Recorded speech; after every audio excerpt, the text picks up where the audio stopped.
The airplane cabin was calm, passengers buckled in, attendants closing the overhead bins, and the gentle buzz of pre-flight announcements. But suddenly, tension crackled through the air. A white man in seat 14C stood up, eyes locked on a calm, well-dressed black man across the aisle. With a raised voice and dripping contempt, he pointed and declared, "I don't feel safe sitting next to him." Heads turned. Whispers began. The flight attendant hurried over, caught in a moment that could spiral either way. The black man, he simply looked up. No anger, no fear, just quiet dignity. Then with deliberate calm, he reached into his jacket pocket and pulled out a badge. Not just any badge, an FBI badge. The cabin fell silent. The racist man's face drained of color. The attendant froze, and within seconds, everything flipped. You think you've seen justice? Wait until you hear what happened next. The day began like any other at Gate 42B of Hartsfield-Jackson Atlanta International Airport. Busy, loud, and impatient. Announcements buzzed overhead like white noise. A child cried in the distance, and the line for the cafe snaked far beyond its velvet ropes. Passengers shuffled, checked their phones, and adjusted their luggage, everyone hoping for an on-time departure. But amid the everyday airport chaos, something quieter and far more dangerous was taking root. Prejudice cloaked in fake politeness, whispers hiding a simmering storm. Among the passengers waiting to board Flight 778 to Boston was a sharply dressed black man in his late 30s. He had the posture of someone trained to observe rather than be seen, yet today eyes were on him. Clad in a fitted navy blue suit, polished black shoes, and a leather satchel slung across his chest, he appeared composed, dignified, and confident. His name was Elijah Brooks, an FBI field supervisor on his way to testify in a high-profile federal case. Elijah, calm and self-assured, checked his boarding pass and returned to his e-book. To those trained in law enforcement, his presence was subtle but unmistakable. The alert gaze, the quiet awareness, the precision in his movements. But to one woman standing nearby, none of that mattered. All she saw was a black man in first class. Her name was Brenda Hollingsworth, a middle-aged white woman with pearl earrings and entitlement stitched into every gesture. She clutched her designer purse with performative concern and leaned toward the flight attendant at the gate with a whisper that tried to sound like worry, but reeked of superiority. "Excuse me," she murmured with a tight smile, nodding toward Elijah. "I'm just a little concerned. That man's been watching people. I mean, he just doesn't seem like someone who should be in first class. I don't feel safe." The gate agent blinked, confused. "Ma'am, he has a valid first-class ticket, just like you." "Yes, but can't you check again?" "You never know these days," Brenda added with a smirk that barely hid her contempt. Elijah had heard every word. He didn't need to. The body language said enough. The sideways glances, the tightening of her jaw, the subtle step back like he was radioactive. He closed his e-book and calmly approached the counter. "Everything all right?" he asked the attendant, who looked caught between diplomacy and discomfort. Brenda immediately turned defensive. "I'm just being cautious. We all have to be careful about who we let on board in these times. I mean, no offense." Elijah turned slightly, tilting his head with the calm precision of someone who dealt with this his entire life. "You seem nervous, ma'am. Can I ask what exactly makes you uncomfortable?" Her mouth opened and closed, struggling to justify her suspicion without sounding overtly racist, though the damage was already done. "You were just staring at people. It made me uncomfortable." "I'm an FBI agent," Elijah said flatly. "Staring at people is part of my job." Brenda froze. For a split second, it looked like someone had hit pause on her brain. The sentence didn't compute. The gate agent let out a tiny, involuntary gasp. Brenda blinked. "You're a what?" Federal Bureau of Investigation, he said again, this time reaching into his coat and pulling out his credentials with practiced ease. The badge gleamed under the artificial airport light like a blade catching sunlight. I'm on assignment. I'm testifying tomorrow in Boston. A beat of silence fell over gate 42B. Passengers around them, until now half distracted or indifferent, began to take notice. Phones subtly lifted, eyes widened. And that hush, that eerie, uncomfortable hush that only happens when someone realizes they've grossly miscalculated, washed over the crowd like a slow-moving tide. Brenda took a step back. Well, I didn't mean anything by it. I was just profiling me based on the color of my skin, Elijah said coolly. Let's not sugarcoat it. Her face flushed red. She opened her mouth again, perhaps to offer some hollow apology or a passive-aggressive excuse. But before she could speak, two airport security officers arrived, called by a concerned gate agent unsure how to navigate what had escalated. The irony was painful. Elijah calmly handed over his ID and badge. The officers, upon seeing the credentials, quickly stepped back and nodded in professional respect. Agent Brooks, one of them said, apologies for the misunderstanding. He smiled, not in joy, but in weary familiarity. Not your fault, just another day. Brenda, now visibly shaken and embarrassed, clutched her purse tighter than ever, eyes darting around as she realized just how many people were watching. The very attention she tried to weaponize against a black man now crushed her beneath its weight. Am I in trouble? She asked the gate agent nervously. We'll let the airline decide, the agent replied sharply. But for now, we're continuing the boarding process. Agent Brooks, you're welcome to board first. Elijah nodded and stepped forward, walking past Brenda without another glance. But as he handed over his boarding pass, the whispers behind him changed tone, from suspicion to respect, from malice to admiration. Because in that moment, Elijah didn't just board a plane, he carried something heavier than a satchel or badge. He carried the exhaustion of every black person who's had to prove they belonged in a space they'd already earned. And as he disappeared down the jet bridge, the lesson he left behind lingered in the air like smoke after fire. Never judge a book by its color, especially when the book just might write your future. The plane had barely begun boarding when whispers started traveling down the aisle like wildfire. Some passengers glanced up from their phones. Others leaned closer to catch the latest tidbit. It wasn't about turbulence or delays. No, this was something more sinister. A white woman in her mid-50s, dressed in luxury from head to toe, had marched up to the flight attendant and pointed at a calm black man seated in seat 4A. I don't feel safe with him next to me, she whispered loudly enough for those in rows nearby to hear. I think he might be dangerous. The flight attendant's smile faltered for a brief moment, but she nodded politely and said, Let me see what I can do. The man in question, mid-40s, sharply dressed, reading a hardcover novel, didn't even glance up. He had been quiet the entire time, offering a polite smile when someone passed by and staying out of everyone's way. There was no confrontation, no cause for alarm, but somehow he had been labeled as a threat. 2 rows back, a college student named Mia furrowed her brow as she watched the situation unfold.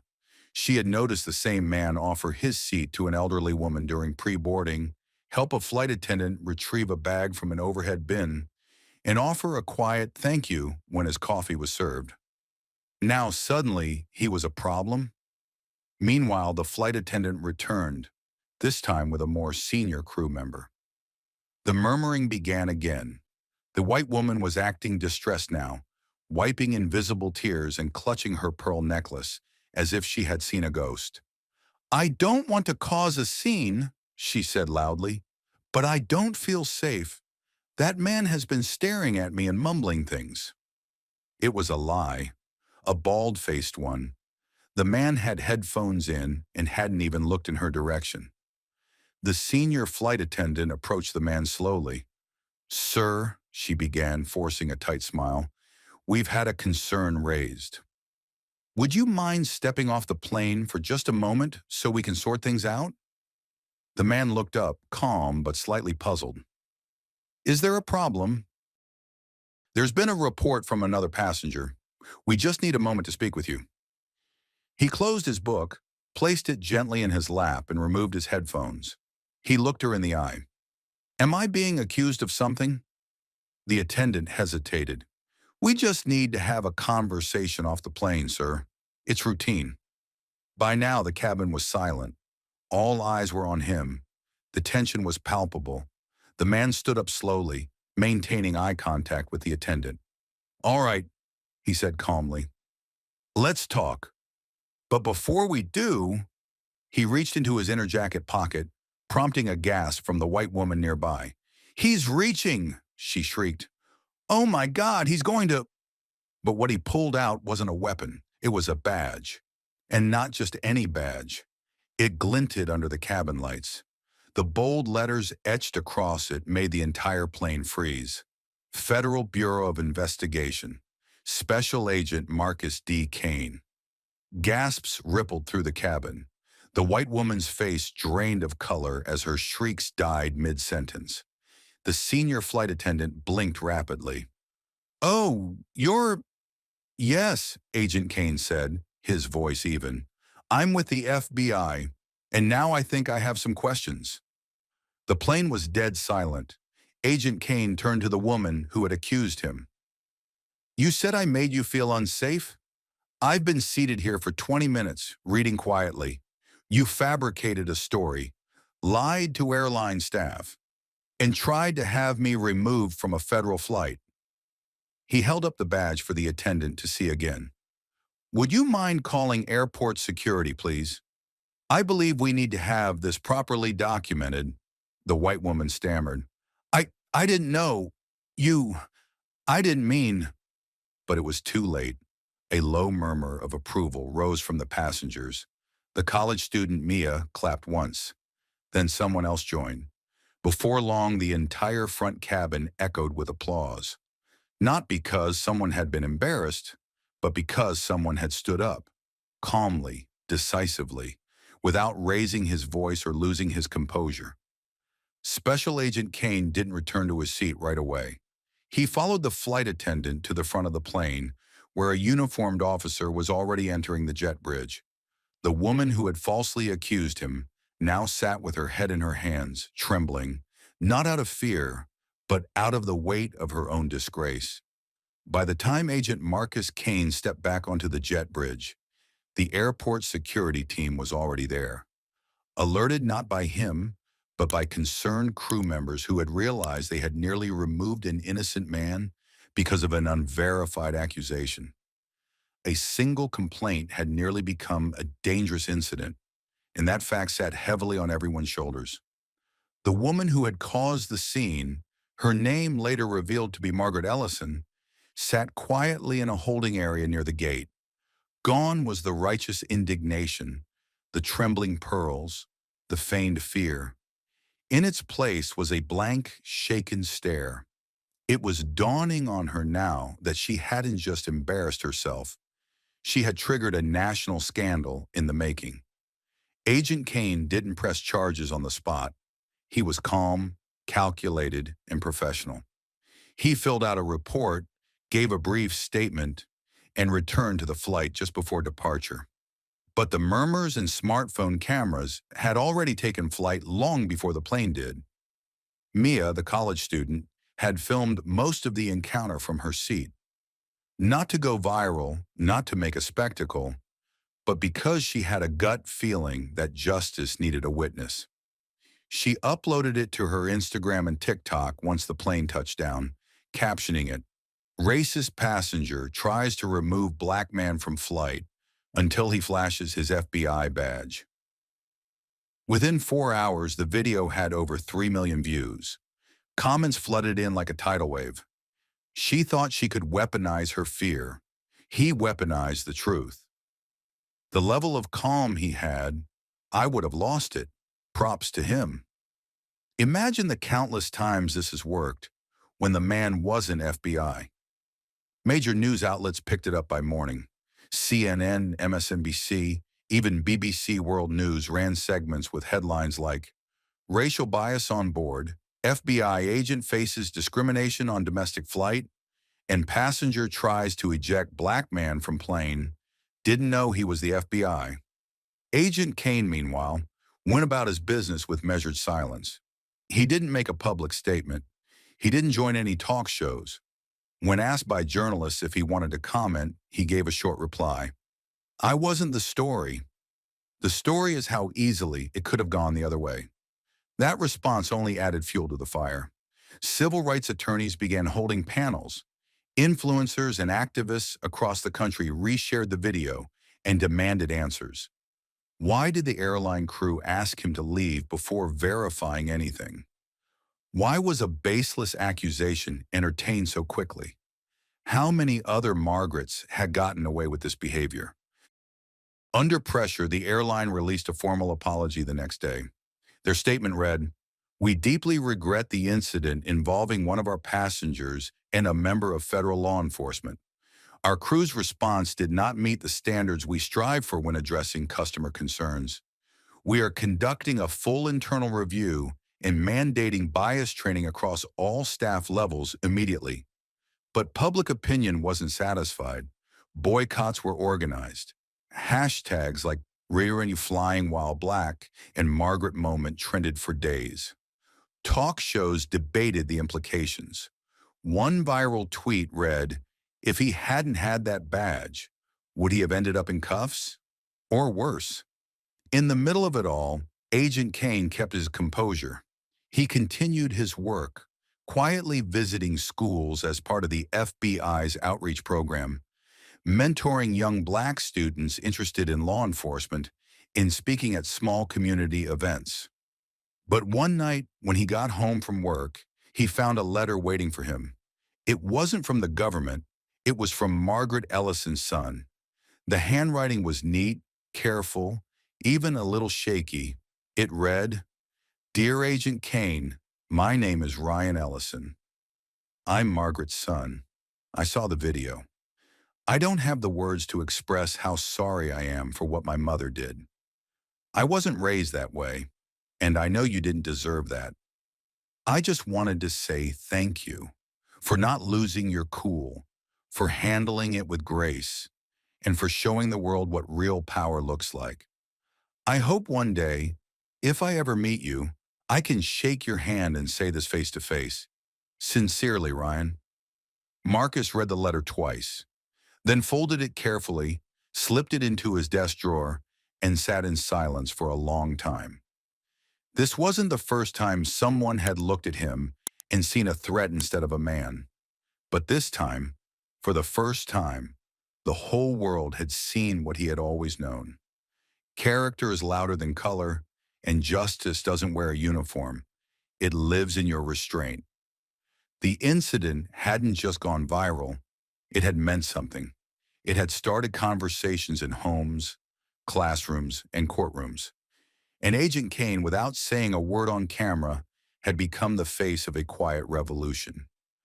The murmurs had turned into whispers, the whispers into an echoing judgment chamber, and by the time the flight attendant came back down the aisle, tension coiled tight around every seatbelt.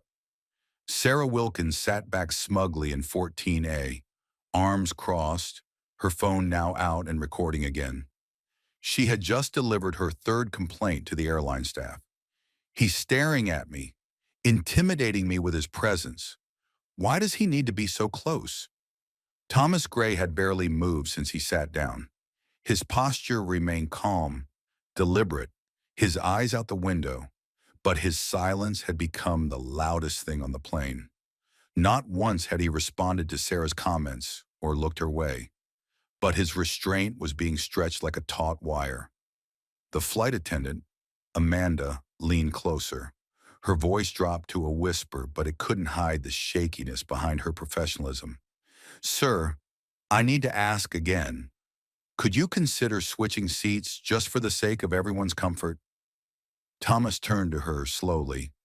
You mean her comfort, he said plainly. Amanda hesitated. I'm just trying to prevent further disruption before takeoff. Thomas exhaled, long and steady. Then he reached into his jacket pocket. The moment his hand moved, Sarah jumped. He's reaching for something, she yelled. Passengers turned again, some ducking, others raising their phones. Amanda took a step back, but Thomas calmly pulled out a leather wallet. No sudden motion, no heat in his voice. He flipped it open. The gold glint caught Amanda's eye first. Her breath hitched. Then she saw the letters. Federal Bureau of Investigation. His badge, his ID, the full display of authority. I'm Special Agent Thomas Gray, he said, his voice now firm, commanding, and I've remained silent out of courtesy. But this woman has harassed me for over 20 minutes based on the color of my skin and nothing else. Silence, stillness. Even the engines seemed to hold their breath. Thomas continued, rising slowly, controlled. I bought a first-class seat like every other passenger here. I followed every instruction. I didn't respond to her racial taunts. I didn't record her. And I didn't escalate anything. But she assumed I didn't belong here. And worse, so did your staff.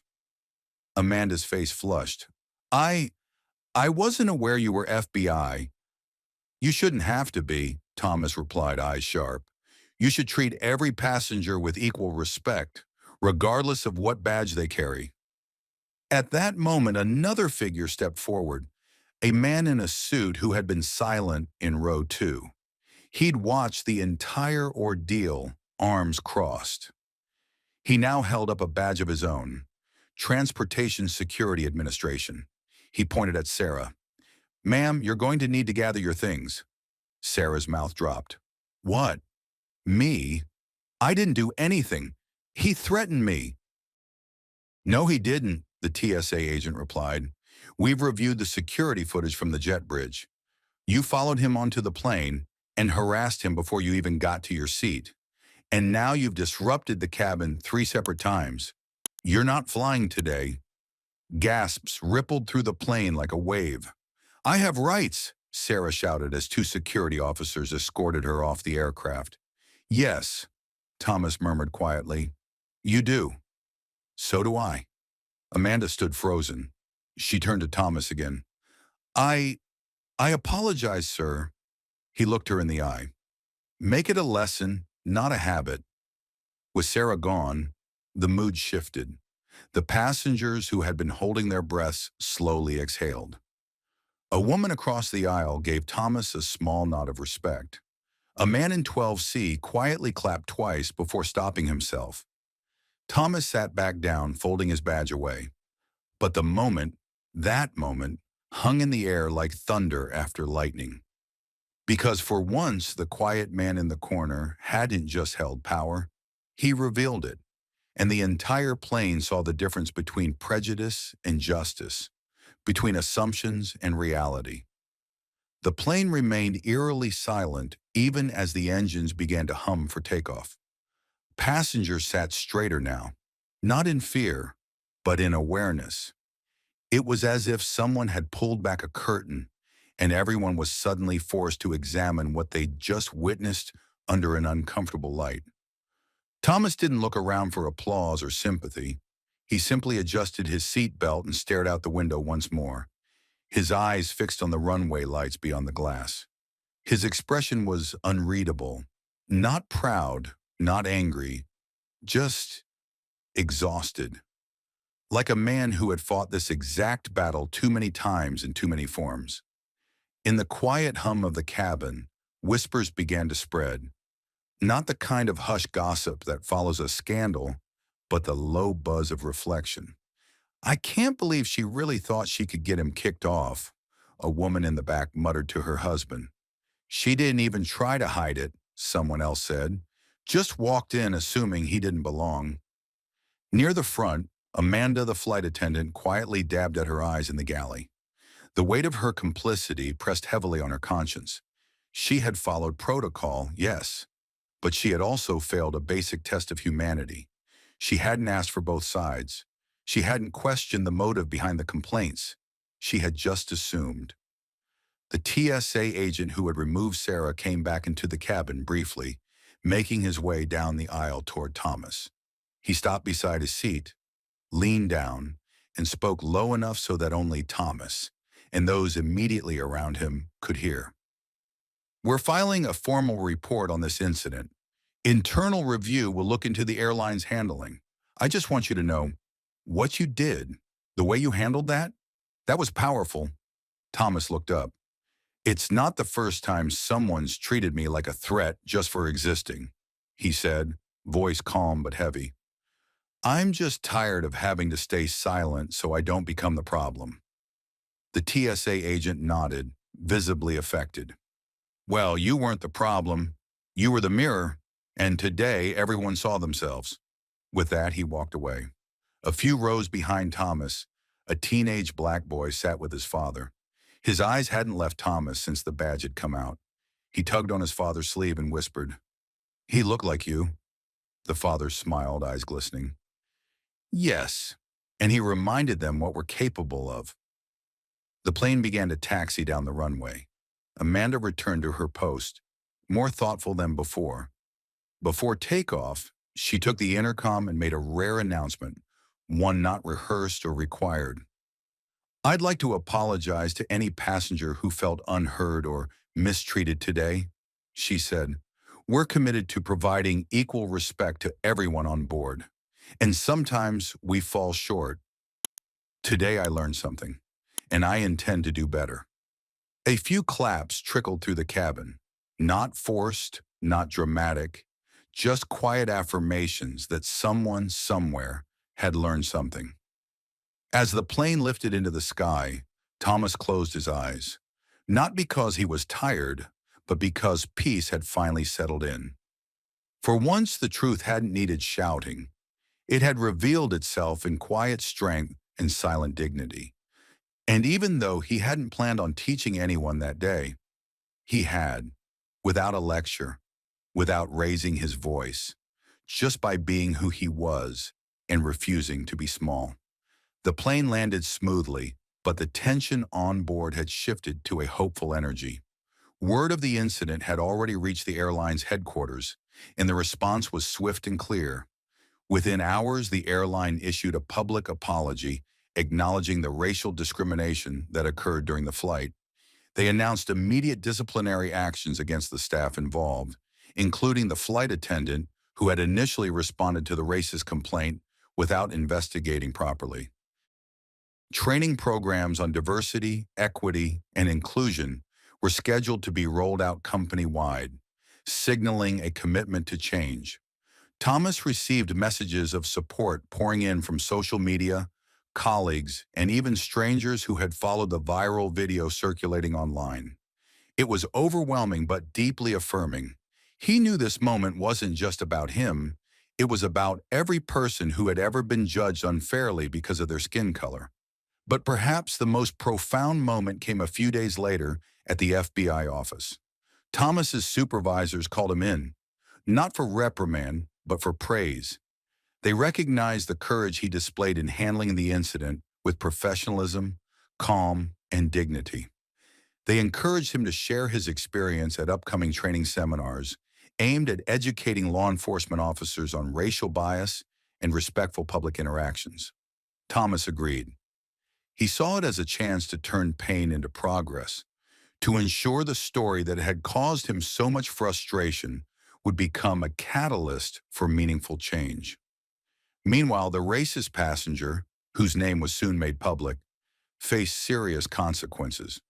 Besides being banned from flying with the airline permanently, local authorities opened an investigation into his conduct, citing harassment and discrimination. His social and professional circles began to distance themselves, and his reputation took a severe hit. What had started as a moment of tension and conflict ended with justice being served and lessons learned. Thomas's story became more than a viral incident. It became a symbol of resilience and a powerful reminder that sometimes the most effective weapon against hate is quiet strength and unwavering truth. And as he moved forward, Thomas carried with him a renewed sense of purpose, not just as an FBI agent, but as a beacon of hope for those who still face the shadows of prejudice. Powerful closing question for audience engagement. Have you ever witnessed or experienced an act of prejudice that you stood up against? How did it change you or those around you? Call to action. If you believe stories like Thomas's need to be heard more often, hit that subscribe button and join us here at the Arc of Stories for real-life tales that inspire courage and change.